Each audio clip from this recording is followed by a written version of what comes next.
자, 박영선의 야당은 뜨악, 여당은 발칵. 오늘 있었던 인선설, 뭐 정해진 거 아니에요. 민주당 인사 두 분이 어디로 갈 수 있다. 최근에 총리, 그다음에 비서실장 등등등 얘기 나오잖아. 인선 과정에 있다고 알려졌는데 거기에 갈 수 있는 거 아니냐. 이 얘기가 나오면서 뭔가 정치권이 술렁술렁하고 있습니다. 자, 이 얘기 좀 해볼 텐데 우선 화면 좀 보겠습니다. 이거예요, 지금 나온 게. 이게 보도를 통해서 그리고 그 위에 후속보를 통해서 그리고 정치권 인사들이 또 말을 거들면서 뭔가 이렇게 아주 좀 묵직하게 뭐가 다가왔거든요. 오늘 하루 종일. 일단 박영선 전 장관이에요. 문재인 정부 중기부 장관. 국무총리 검토하고 있다. 이런 보도와 얘기가 나오기 시작했어요. 어제 밤부터. 그리고요. 양정철 전 민주연구원 원장. 여기서 민주당 인사잖아요.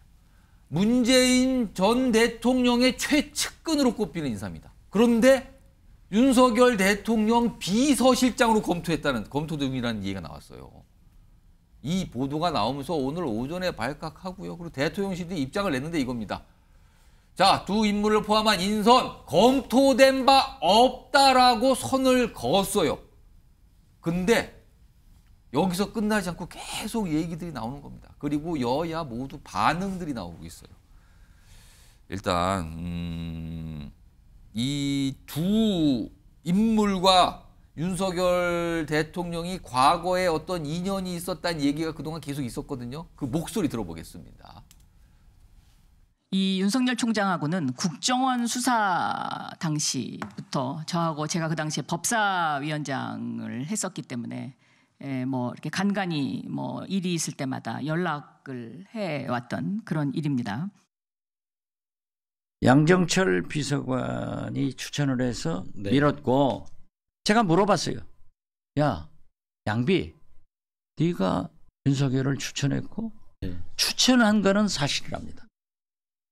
양정철 씨를 언제 처음 만났습니까? 네, 제가 2015년에 대구 고검에 근무하던 시절인데 그때 총선 인재 영입 과정에서 인연을 맺었다라고 양정철 원장은 말씀하시는데 맞습니다. 그 총선에 네, 그렇습니다. 저는 뭐 정치에 소질도 없고 정치할 생각은 없다 그렇게 얘기를 했고. 예. 자, 옛날 모습인데 뭔가 이름들이 좀 겹치고 있죠, 지금요? 자, 최진영 변호사. 네. 지금 박영선, 양정철 두 인물의 공통점은 문재인 정부의 인사라는 공통점을 갖고 있어요. 근데 지금 윤석열 정부의 총리와 비서실장으로 검토되고 있다는 얘기가 나오면서 여야 모두 깜짝 놀라면서 뜨악, 발칵 이런 표현이 나왔어요. 네. 아니, 이 두 인물이 지금 현 정부의 주요 자리에 갈 수 있다는 얘기가 왜 나온 걸까요, 이거? 사실 오늘 아침에 저도 깜짝 놀랐습니다. 그리고 또 제가 들어가 있는 카카오톡 단톡방에 예. 이 반응이 극명하게 갈리더라고요. 거기는 그 카톡방은 주로 보수 인사들이 많이 계시죠. 그러니까 예, 그렇습니다. 그런데 굉장히 이건 정말 협치하려고 하면 이 정도는 해야 된다라는 의견이 조금 더 많긴 합니다만 도대체 이게 말이 되느냐? 오히려 윤석열 대통령의 어떤 뭐 좌파적인 성향이 드디어 드러나느냐 이런 식으로 해서 이 당내에서도 굉장히 그 논란이 벌어졌습니다. 단톡방에 계신 분이 보수 성향의 인사신데 윤석열 대통령을 향해서 이 사안을 놓고 좌파 성향이냐라고까지 얘기가 나왔다고요? 그렇게까지 나오는 걸 보고 저도 깜짝 놀랐는데요. 사실 전체적인 흐름에서 봤을 때는 좀 다수적인 의견은 정말 윤 대통령이 얼마나 지금 힘들었으면은 이 정도까지 실질적인 어떤 거국 내각적인 요소를 가지고 가려고 하느냐라는 어떤 의견이 많았고, 저도 사실 아침에 이제 한 방송을 할 때에 비상한 상태다라고 한다고 하면은 비상한 대책이 있어야 된다라고 하면서 김대중 대통령 때 DJP 연합을 통해서 정권은 잡았지만 여소야대다 보니까 TK의 적자라고 할 수 있는 김중권 의원을 비서실장으로 초대 비서실장으로 모셨던 그런 사안을 한다고 하면은 나름대로 의미 있는 것이 아닌가. 또 더불어서 노무현 대통령 같은 경우에도 고건 총리를 모셨던 이런 부분을 생각을 하면은 나름대로 어려운 상황 속에서 협치를 하기 위한 말로 하기보다는 행동으로 보이는 인사혁신을 통해서 호남과 예. 또 어떤 수도권 민심에 다가가려고 하는 그런 긍정적인 부분은 분명히 있는데 그럼에도 불구하고 친노 핵심, 문재인의 복심이라고 할 수 있는 삼철 중에 하나.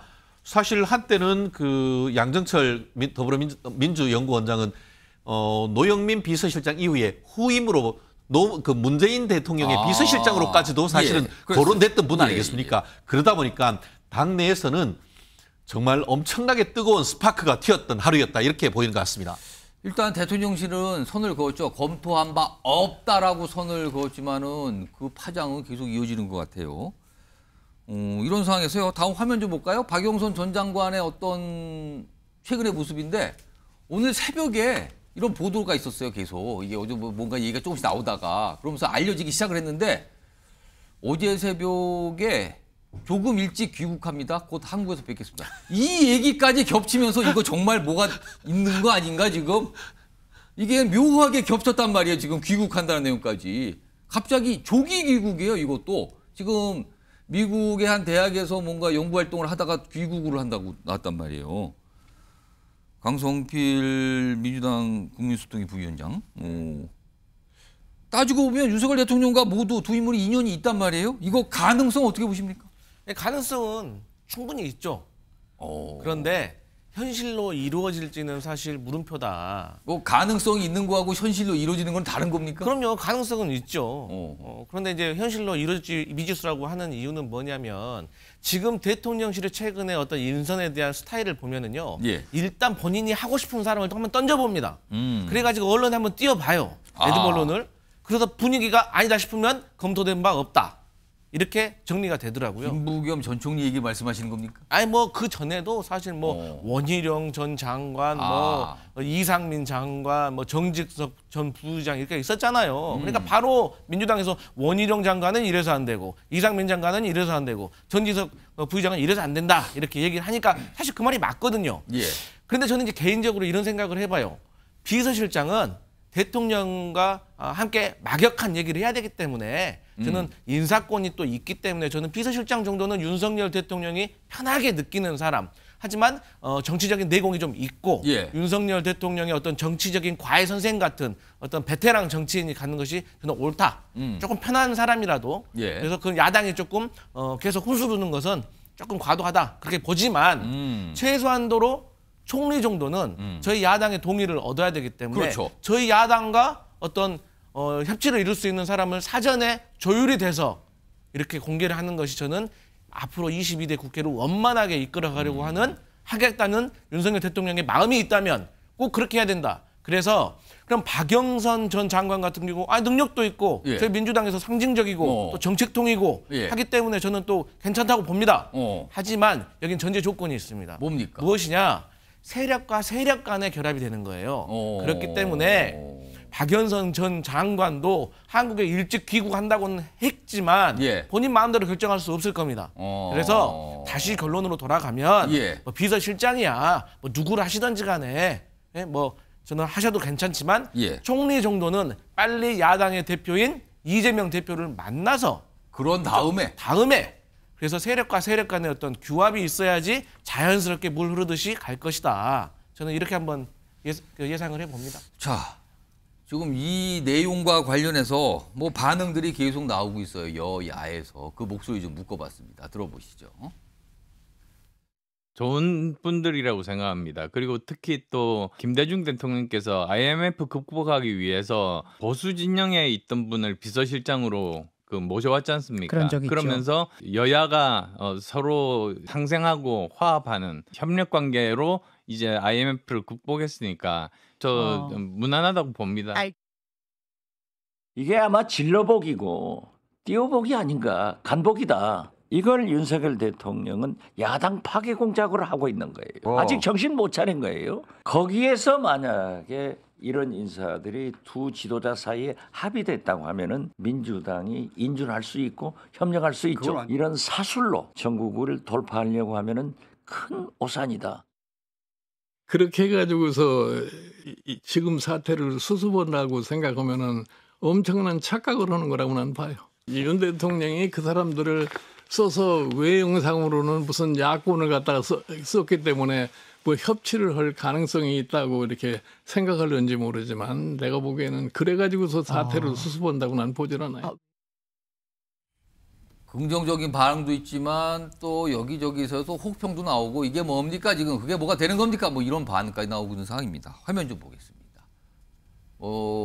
반응을 좀 정리해봤는데요. 일단 국민의힘 내부에서는요. 권영세 의원은 폭넓은 인적 쇄신 검토를 보여주는 거다. 긍정적인 평가에서. 근데 반면에요. 권성동 의원은요. 당의 정체성을 부정하는 거다. 이건 검토조차 해서는 안 된다. 저게 아까 이제 최진영 변호사가 살짝 말씀하신 보수 진영에서 나오는 반응 중에 하나일까요? 그리고요 지금 야권에서 나오는 거는 박지원 전 원장은 이거 야당 파괴 공작 같은데요. 이렇게 반응. 이준석 개혁신당 대표는 MB 아바타에서 문재인 아바타입니까 이제? 인선에 대해서 지금까지는 뭐 이명박 정부 당시 인물 쓰더니 이제는 문재인 정부 당시 인물 쓰려는 겁니까? 이렇게 또 표현을 하고 있군요. 김재섭 당선인. 네. 여야 모두에서 혹평이 나오는 가운데 특히 보수 진영에서 반발하는 목소리가 좀 강하게 나오나 본데요. 이거 어떻게 봐야 됩니까? 네, 저도 오전에 굉장히 많은 지지자분들께 이게 어떻게 된 일이냐. 연락 받으셨어요? 예, 연락을 많이 받았습니다. 네, 다행히 뭐 대통령실에 검토를 하지 않았다라고 해서 예. 뭐 이렇게 좀 넘어가는 분위기인데 뭐 이 대통령실에서 만약에 검토를 했다 하면 뭐 이런 뜻일 겁니다. 첫 번째로는 우리가 협치를 하겠다. 야당과의 타협을 하겠다. 와당과의 정치를 하겠다라고 하는 분명한 선언 같은 것일 거고요. 두 번째로는 그전까지 관료로만 뽑아줬던 비서실장과 총리의 그 직책에 예. 이젠 정치인의 이름들이 등장했다라는 점은 그동안 국회와 대통령실이 제도와 제도로 부딪히면서 교착 상태에 빠졌던 것을 한 발자국 벗어나서 이제는 야당과 정치를 하겠다는 선언처럼 들려서 취지는 제가 굉장히 좋은 취지라고 생각하지만 취지 자체는 그전까지 윤석열 정부가 보수의 정체성을 굉장히 강하게 강조해왔던 정책 기조를 보여왔습니다. 예. 뭐 이념 논란도 그 와중에 있었던 그렇습니다. 것 같고요. 그러다가 갑자기 야권의 인사도 아니고 실제로 바로 전 정부에서 장관을 했던 분 그리고 21대 국회의원 선거에서 민주공고 원장을 하면서 보수의 괴멸적 패배를 가져왔던 또 주요한 인물 이렇게 하다 보니까 보수 정체성을 중요하게 생각했던 지금의 정책 기조와는 너무 반대되다 보니까 저희 지지층 내에서도 좀 혼란이 많이 있는 것 같습니다. 당황했다. 그리고 이게 뭡니까라는 막 약간 항의하시는 분도 있었어요? 네, 항의하시는 분들도 있었습니다. 그런 전화를 오늘 받으셨다는 거예요. 지금 분위기가 이런 분위기도 일부에서 나타났다고 합니다. 자, 그럼요. 지금 물망에 참으로 많은 인물들이 올랐어요. 근데 대부분 보면은 민주당 그리고 야당에서는 그 인물 갖고 되겠습니까? 별론데요? 라는 반응 또는 오늘같이 야권 인사가 물망에 오르면 이건 뭡니까 지금 뭐 이런 선택을 합니까? 약간 이런 반응이에요. 그러니까 지금 민주당을 중심으로 야권에서는 대부분의 인물에 대해서 다 탐탁치가 않아요. 자, 그렇다면 여기서 궁금하죠. 도대체 누구를 골라야 총리로 좀 한정해 보겠습니다. 총리로 누구를 골라야 괜찮다고 볼 수 있는 걸까요? 그러면 자, 네 분께서요. 지금 누가 총리감으로 좋은지 머릿속에 떠오르시는 인물의 이름을 써주세요. 이름을 쓰신 분은 앞에 올려주시기 바랍니다. 일단 두 분 먼저 쓰셨고요. 지금 두 분은 쓰고 계신데요. 다 쓰셨으면 앞에 올려주세요. 자, 네 분 동시에 한번 쫙 볼까요? 먼저 강성필 부위원장부터 쭉 한 번씩 볼까요? 강성필 부위원장은 박영선, 방금 나왔던 박영선 전 장관, 그리고 전용기 의원은 유승민 전 의원. 자, 이쪽으로 넘어가겠습니다. 최인영 변호사는 권영세 의원. 그 다음에 김재섭 당선인은 김부겸 전 총리. 여기는 이름이 이미 거론됐던 분들, 여기는 오늘 나왔지만 거론 안 됐던 분들, 한 일각에서만 거론됐던 분들 이러네요. 자, 그러면은 최인영 변호사는 권영세 의원이 설명해 주시죠. 첫째, 4선 국회의원으로서 개파색이 였다. 그렇기 때문에 기본적으로 그러기다가 더불어서 윤석열 정부의 초대 통일부 장관을 하셨습니다. 그리고 또 박근혜 정부 때는 주한 그 한국 대사도 역임하신 것처럼 정무와 또 행정 실무 또 법조인으로서의 역량을 굉장히 많이 갖췄습니다. 그러다 보니까 실제로 어떤 그런 역량 플러스 어떻게 보면은 그 민주당의 그 인사청문회를 넘을 수 있을까 했을 때 이른바 의원 불패라는 측면에서 봤을 때에 다른 어떤 분들보다 국민의힘에서 큰 무리 없이 어쨌든 그 인사청문회를 타고 넘을 수 있을 분을 한 분 제가 고민했는데 예. 권영세 의원이 아닌가 싶은데요. 물론 뭐 지금 뭐 박영선 의원이라든가 아니면은 뭐 김부겸 의원 뭐 이런 분들 협치란 의미에서는 상당히 또 좋은 카드긴 합니다만 말씀드렸듯이 지금은 보수 진영이 이번 그 총선으로 인해서 입은 타격이 엄청 크고 예. 그렇다고 하면은 잘못하면은 또 보수 진영이 지나치게 분열될 수 있는 부분인데 그런 점에서 어떻게 보면은 중심을 잡고 또 중도층과 또 어떻게 보면 민주당까지 아우를 수 있는 그런 사람이라고 한다고 하면은 딱 한 사람 좀 권영세 의원이 아닌가 생각합니다. 일각에서 뭐 고사했다는 얘기도 나오고 그러는데 모르겠습니다. 자, 이번에는요. 전용기 의원은 유승민 전 의원을 적으셨어요. 네. 어떤 이유입니까?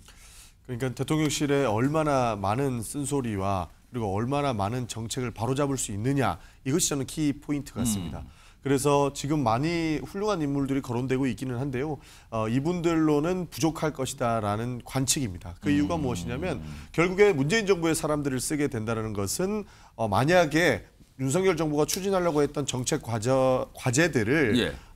이렇게 반대로 없는다고 했을 때 결국엔 여당 내에서 총리를 흔들 수 있는 굉장히 큰 위험 요소가 있습니다. 예. 그렇기 때문에 차라리 여당 내에서 이렇게 이야기를 할 수 있고 본인이 추진하려고 하는 바들을 과감없이 추진할 수 있는 인물이 지금은 필요한 때다. 이런 말씀을 드리고 싶은 겁니다. 유승민 전 의원 같다. 그렇습니다. 왜냐하면 유승민 전 의원 같은 경우에도 뭐 여당 내에 야당 역할을 하고 있습니다만 그래도 보수주의자 중에는 적통으로 평가되고 있지 않습니까? 그런 측면에서 유승민 의원 같은 경우에는 이분이 추진하는 정책이라면 진보의 정책이다라고 비판할 수 있는 여지가 조금 적다라는 겁니다. 그러다 보니 뭐 여야 논쟁거리를 넘어서 예. 보수주의자들도 이렇게 정책을 추진하는데 굳이 갈라치기 할 필요는 없다라는 측면에서 지금의 진보 인사보다는 보수 인사 중에서 윤석열 정부에게 명확하게 쓴소리를 할 수 있고 정책의 방향을 바로잡을 수 있는 분은 유승민 전 의원이 되지 않을까. 저는 그런 측면에서 이렇게 적었습니다. 근데 유승민 전 의원은 윤석열 대통령과 보수 일각의 거부감이 굉장히 큰 인물이다. 이렇게 통하는데. 정치를 하시려면 예. 대승적으로 하셔야 된다는 말씀을 드리고 싶은 것이죠. 대승적으로. 만약에 윤승민 전 의원이 진보 인사였다라고 한다면 예. 여당에서 충분히 흔들 수 있고 그다음에 윤석열 대통령께서 총리를 부정하는 사태까지 일어날 수 있을 것입니다. 그러나 보수주의자 중에 적통 중에 한 명을 골랐다라고 한다면 정책의 방향성에 대해서는 딴지를 걸 수 없는 상황까지 연출될 것이라고 보는 겁니다. 그런 측면에서 오히려 보수 정부라면 예. 보수주의자 중에 본인에게 쓴소리를 과감없이 할 수 있는 인사를 기용해서 오히려 더 정치를 대승적으로 하고 이후에 야당과의 관계를 복원하는 것이 예. 정책의 방향성도 바로잡아가고 정치를 복원하는 데 큰 역할을 할 것이다 라고 생각합니다. 자, 이번엔 김재섭 당선인은 김부겸 전 총리 잠깐 얘기가 나왔다가 약간 사그러드는 분위기인데요. 어떻게 네. 왜 어떤 이유입니까? 보수 진영 내에서도 인정받는 정치인, 그리고 민주당 내에서도 인정받는 정치인, 그리고 대통령실과 정부가 민주당과 적극적인 협치를 하기 위해서 가장 가교 역할을 잘할 사람이라고 예. 생각하면 저는 결국 김부겸 전 총리라고 생각합니다. 물론 김부겸 전 총리의 의사를 제가 알 수는 없습니다만은 약간 뭐 불쾌하다는 반응이 좀 알려졌는데. 김부겸 전 총리만 좋으시다면 예. 양 진영 모두가 유쾌하게 받아들일 수 있는 후보군이 아닐까라고 생각합니다. 혹시 추가로 비서실장감으로 누가 떠오르십니까? 비서실장은 글쎄요, 뭐 원희룡 장관이 하마평으로 많이 올랐는데 저는 원희룡 장관도 괜찮은 카드라고 생각합니다. 왜냐하면 보통 이제 비서실장이라고 한다 그러면 대선 후보가 가는 직책은 아니지만 예. 원희룡 장관이 스스로 그다음에 다른 사람들이 대선 후보로서 자리매김 해놓은 상황이라 그런다 그러면 오히려 차기 대권을 노려서라도 지금 정부의 부족한 점을 적극적으로 메울 가능성이 높다고 봐서 저는 비서실장 그리고 대통령의 쓴소리도 하면서 동시에 당과의 관계도 잘 설정할 수 있는 원희룡 장관이라는 카드도 괜찮은 카드라고 생각합니다. 자, 이번에 강성길 부위원장은 방금 얘기했었는데 박영선 전 장관을 다시 쓰셨어요? 네.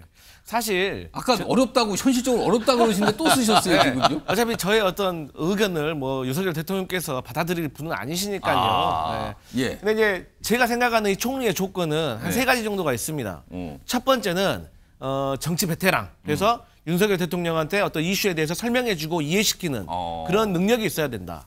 그리고 두 번째로는 예. 야당과 협치를 이룰 수 있어야 돼요. 왜? 윤석열 대통령은 대한민국 첫 대통령 아닙니까? 여소야대를 임기 내내 겪어야 되는. 그런데 야당과 잘 소통할 수 있고 소통하려면 잘 알아야겠죠. 예. 저는 마지막 세 번째가 상당히 중요해요. 자기의 정치적인 미래가 없으신 분이 저는 해야 된다고 봐요. 미래가 그러면 박영선 전 장관은 미래가 없다는 거예요? 그래서 지금 박영선 전 장관이 부족한 이유예요. 하지만 어찌됐건 지금 나오신 분 중에서는 저는 그나마 박영선 전 장관이 맞다고 한 이유가 뭐냐. 사실 그래서 세력과 세력관이라고 제가 말했잖아요. 사실 뭐 김부겸 전 총리나 박영선 전 장관 같은 경우는 일맥상통하는 인물입니다. 그러니까 사람들은 괜찮습니다. 조건도 맞습니다. 하지만 다시 말씀드리지만 총리는 야당의 동의를 받아야 되기 때문에 그렇습니다.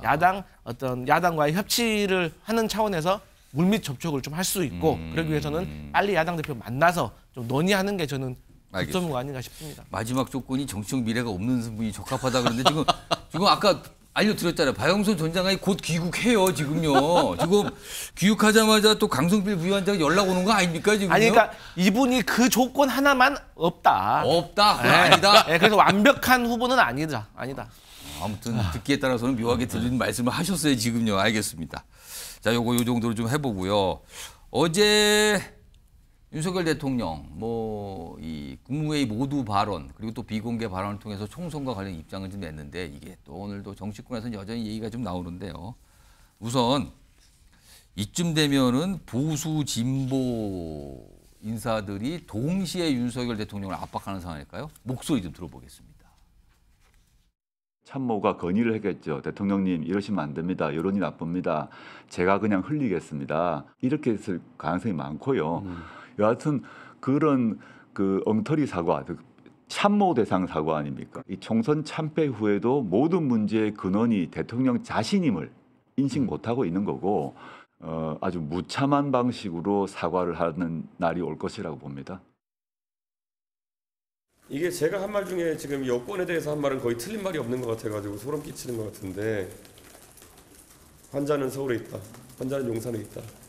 비대위원장을 누굴 세운다 한들 작금의 위기는 여권이 타개하기 어려울 것이다. 이런 생각을 하고.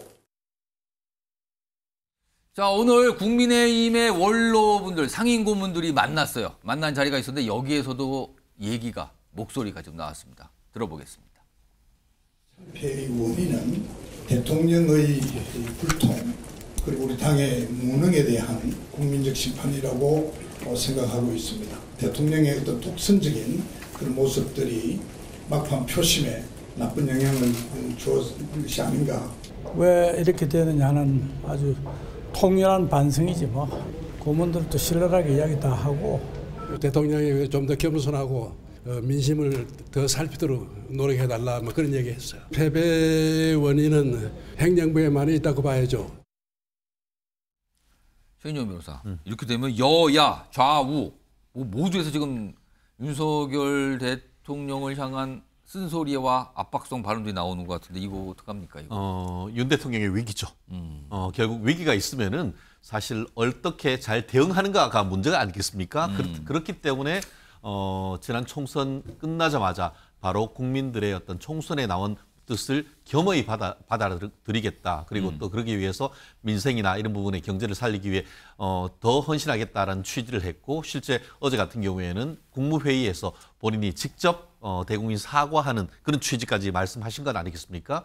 지금 이 상황 속에서 어쨌든 간에 지금 여당이 패했다라고 하지만 전체적인 어떤 여당 내에서도 여당 지지자들 내에서도 패배 원인이 윤석열 대통령의 어떤 통치 스타일에 대해서 좀 변경을 해야 된다라는 의견이 훨씬 좀 강한 것 아니겠습니까? 그런 것이 바로 지금 현재의 한동훈 비대위원장이 잘못됐다라는 그런 비판보다는 오히려 비판의 칼날이 이 여당 내에서도 지금 윤석열 대통령에 대한 얘기가 더 나오는 것이 바로 그런 맥락인 것 같은데요.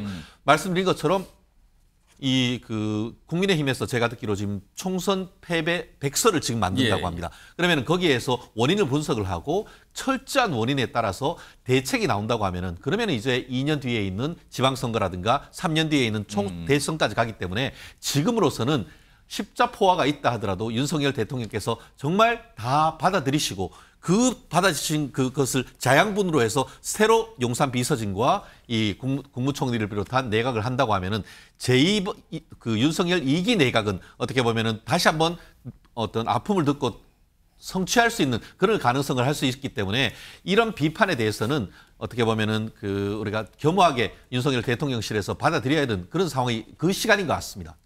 자, 오늘 이 국민의힘 원로들의 쓴소리 좀 몇 가지 정리 좀 해봤는데요. 이런 내용들이 나왔습니다. 여기 보면 정의화 전 의장, 참패 원인은 대통령 불통과 우리 당 무능에 대한 심판이다. 그리고요, 유영수 전 의원은 국정 스타일 바꿔나가야 한다. 민생 어려움 등 이런 것 때문에 심판받은 거다. 심판이란 심판받았다. 무능, 불통, 국정 스타일 이런 얘기가 나왔어요. 강성필 부위원장. 네. 특히 이게 내부에서 나오는 비판이 더 아픈 거 아닙니까? 그럼요. 그러니까 내부에서 나오는 비판이 더 정확하죠. 그러니까 더 아픈 거죠. 그러니까 저희가 그런 말 많이 하잖아요. 야당에서 하는 것은 뭐 비난한다, 뭐 공격한다 그렇게 대충 돌릴 수가 있지만 내부 하는 자성의 목소리는 어떻게 말할 수가 없고 또 이 원로분들 국회의장까지 하신 분들 아닙니까? 그러니까 그야말로 정치 베테랑이잖아요. 그러니까 이 안 좋은 상황을 해결하기 위해서는 3단 논법이 있어요. 첫 번째, 잘못을 인정하는가. 예. 그러게 잘못을 인정을 해야지 그럼 무엇을 잘못했는가? 예. 그럼 잘못을 해결하기 위해서 어떤 방법이 있는가를 찾는데 지금 저희 야당이 보기에도 윤석열 대통령은 잘못에 대해서 인정을 안 하시는 것 같아요. 그 증거가 어제 있었던 국무회의의 그 모두 발언. 그러니까 지난 51분간의 담화문 때도 그런 말이 많이 나왔어요. 어떤 말이 나왔냐? 제발 말씀을 하실 때는 미괄식을 하지 마시고 두괄식을 하셔라. 그런데 이번 같은 경우도 미괄식도 한참 미괄식인 거예요. 한 2-3시간 후에 미괄식이 된 거 아닙니까? 그러니까 잘못하셨다, 죄송하다고는 말씀을 하셨는데 카메라에 대고는 안 하셨잖아요. 그리고 대통령실 고위 관계자가 했다는 거예요. 그러니까 이건 어떤 걸 의미하냐? 안 하느니만 못하다는 효과가 있는 거예요. 그러니까 이 원로분들이 보셨을 때는 너무 답답한 거죠. 그래서 저는 그래도 국민의힘의 가능성이 있고 미래가 밝다고 생각하는 게 점점 이 내부에서 이런 자성의 목소리가 나오고 있다는 것. 그러면 대통령이 앞으로 바뀔 수밖에 없을 것이다. 저는 그래서 그나마 국민의힘에 희망이 있다 이렇게 보고 있습니다. 정말 희망이 있다고 지금 민주당 소속이신데 희망이 있다라고 평가를 해주셨네요. 알겠습니다.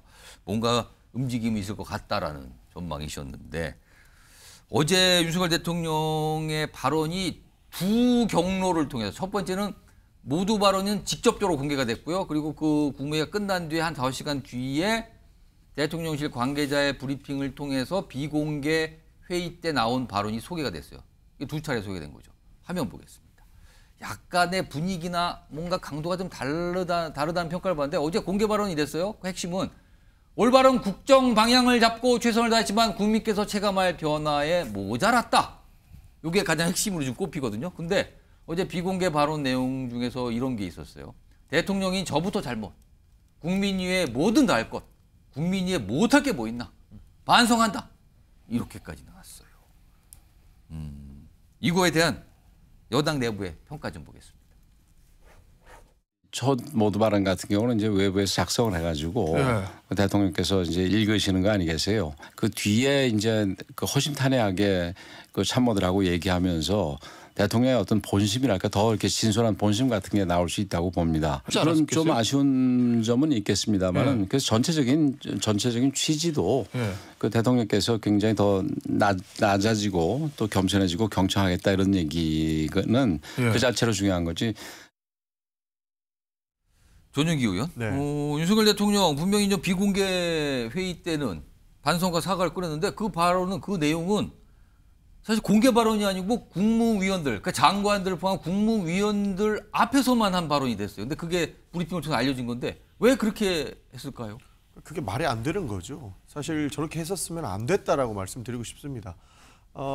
방금 권영세 의원께서 말씀해 주신 것처럼 그 모두 발언에서는 그 우리 참모들이 써오는 것을 쭉 읽은 거고 우리가 국민의원들이 있을 때는 진솔한 이야기를 하셨다라고 하는데 대통령이 국민께 진솔하셔야지 자기네들 그룹에 있는 사람들한테만 진솔하면 그게 어떻게 좋은 리더십이 되겠습니까? 그런 측면에서 저는 이번에는 틀렸다라고 말씀드리고 싶고 이 맥락이 너무나도 다르다는 것에서는 너무나도 아쉽다는 생각이 듭니다. 뭐냐면 모두 발언에서는 우리는 올바른 국정방을 끌고 나가고 있는데 국민들께서 체감을 못하고 있다. 그러니까 나는 잘하고 있다 이겁니다. 근데 국민들께서 모른다라는 이야기고 뒤에는 저부터 잘못됐다. 모든 것을 바꾸겠다. 국민들을 위해서 무엇이든 못하겠느냐라고 이야기하는 것들은 완벽하게 수그리고 들어간 그런 모습인 것이죠. 그러니까 분위기가 조금 다르긴 해요. 완벽하게 반대되는 이야기를 지금 하고 있는데 이것을 같은 맥락으로 국민들께 받아들여라 라고 이야기하는 것 자체가 저는 난센스다. 이런 말씀 드리고 싶은 겁니다. 그래서 저는 사과는 용기가 필요하다고 보는데 대통령께서 국민들께 사과할 용기가 아직까지 없으신 것 아닌가 하는 의심을 지울 수가 없습니다. 김재엽 당선인은 어떻게 생각하십니까? 이거 국무위원들 앞에서 반성과 사과, 소통 얘기를 좀 강하게 얘기한 것. 저는 그 형식과 내용면에 있어서 야당의 비판을 달게 받아야 하고 국민들의 비판도 달게 받아야 한다고 생각합니다. 저 역시도 아쉬운 지점이 있다고는 생각이 되지만 저는 이 문장을 쭉 읽었을 때 제 총선 때 기억이 좀 났던 것이 당시에 이제 정권 심판론이라고 하는 바람이 불다 보니까 정부 여당에서 그 굉장히 야심차게 준비했던 여러 가지 정책들이 다 그 블랙홀 안으로 빠져들어가는 느낌이었거든요. 아마 대통령께서도 비슷한 생각이었을 거라고 생각합니다. 뭐 잘못을 통감하고 있고 국정 방향에 쇄신을 해야 된다고 느끼고 있겠지만은 그동안 2년 동안 우리 정부가 준비했던 여러 가지 정책들이 사실은 국민들께서 잘 가닿지 않았던 것 이런 것들에 대한 아쉬움 같은 것도 저는 그 안에 있었다고 보거든요. 그런 어떤 호소 같은 걸로 저는 보였습니다. 우리 정부가 이렇게까지도 준비는 했었습니다. 그러나 잘 가닿지 못해서 죄송합니다. 이렇게 이야기가 좀 됐기 때문에 무작정 뭐 비난은 하고 싶지는 않고 그러나 앞서 말씀 주신 대로 형식과 내용면에 있어서 다소 부족했다. 총선에 있었던 정권 심판론을 충분히 담아내기에는 다소 아쉽지 않았나 이런 생각도 동시에 듭니다. 어제 윤석열 대통령 국무회의 모두 발언에서 했던 발언 한 가지가 있어요. 어떤 표현이 있는데요. 이게 좀 핵심으로 좀 꼽히고 있는데 일단 그 표현 발언 들어보겠습니다. 어려운 국민을 돕고 민생을 챙기는 것이 바로 정부의 존재 이유입니다. 그런 측면에서 이번 총선을 통해 나타난 민심을 우리 모두 겸허하게 받아들여야 합니다. 총선에 나타난 민심을 우리 모두 총선을 통해 나타난 민심을 우리 모두 겸허하게 받아들여야 된다. 요거였잖아요. 대통령의 발언은. 그런데요. 화면 좀 보겠습니다. 원래 이제 대통령의 어떤 모두 발언이 이제 직전에 미리 배포가 되거든요. 근데 그때는 조금 달랐어요, 표현이. 총선을 통해 나타난 민심을 겸허하게 받아들인다로 돼 있었어요. 받아들인다. 그렇다면 대통령 본인이 받아들인다라고 지금 보이는 표현이죠. 근데 실제 발언은 총선을 통해 나타난 민심을 우리 모두 겸허하게 받아들여야 합니다. 우리 모두가 들어가고 받아들여야 합니다. 강성길 부위원장 이게 미묘하게 좀 다른데요? 아유, 이건 미묘하게 다른 게 아니에요. 미묘하지 많이 않습니까? 달라요. 네. 자, 받아들인다는 1인칭 단수입니다. 나예요, 나. 나만 받아들이면 돼요. 근데 우리 모두는 1인칭 복수. 우리 모두예요. 그럼 거기 참석하신 분들까지? 네, 국무위원들. 그러니까 대통령은 정말 열심히 하셨어요. 부동산 시장도 이렇게 잡고 주식시장 활성화도 시키고 이렇게 하셨는데 국민들이 지금 모르시잖아요. 그러니까 얼마나 답답하시겠어요. 그러니까 이것은 누가 잘못했냐. 본인보다는 조금 본인도 뭐 그렇게 잘한 건 아니지만 그럼에도 불구하고 이 국무위원들이 국민께 조금 더 설명하는 노력이 부족하지 않았나. 저는 그래서 이 발언도 국무회의를 통해서 했다고 생각을 합니다. 그래서 저는 미묘한 게 아니라 많이 다르다. 이렇게 생각하고 있습니다. 최인준 변호사는 어떻게 보셨습니까? 사실 1인칭으로는 지난 그 4월 10일 총선이 있었던 다음 날 4월 11일 날 물론 뭐 비서실을 통해서 말씀하신 거지만 그때는 어떻게 보면 총선의 민의를 받아들인 주체가 대통령이었던 게 명확합니다. 대통령이 총선에 나타난 모든 민심을 그대로 받아들이고 겸허히 받아들인다고 했고 그걸 기초로 해서 어떻게 보면은 민생과 경제를 위해서 헌신하겠다 이런 말씀을 하셨는데 어제 같은 경우에는 말씀드린 것처럼 말씀 자료 자체에서는 주체가 대통령이 돼 있었었는데 실제 대통령께서 말씀을 하신 것은 우리 모두가 같이 하자. 물론 그 우리 모두에서는 대통령이 들어가 있는 것은 사실입니다. 그럼에도 불구하고 어떤 책임의 주체가 약간 대통령이 아니고 우리라라고 확장됐다는 점에서는 저 또한 조금 좀 아쉬움이 없지 않은데요. 그럼에도 불구하고 어쨌든 본인 스스로가 대통령 스스로가 내가 잘못했다고 예. 뒤에 어떻게 보면 모두 발언 끝난 다음에 이것들을 얘기를 했고 국민을 위했다고 하면 내가 뭘 못하겠냐 해서 이재명 대표와의 실질적인 만남까지도 할 수 있다는 걸 밝혔다는 그런 점에 있다고 한다고 하면 적어도 그런 점에 있어서는 우리가 평가를 할 수도 있다라고 봐야 되지 않겠나 싶습니다. 어제 나왔던 윤석열 대통령의 어떤 입장, 총선 관련 입장에 대해서 여러 가지 얘기들을 좀 낳고 있는 상황입니다. 전해드렸고요.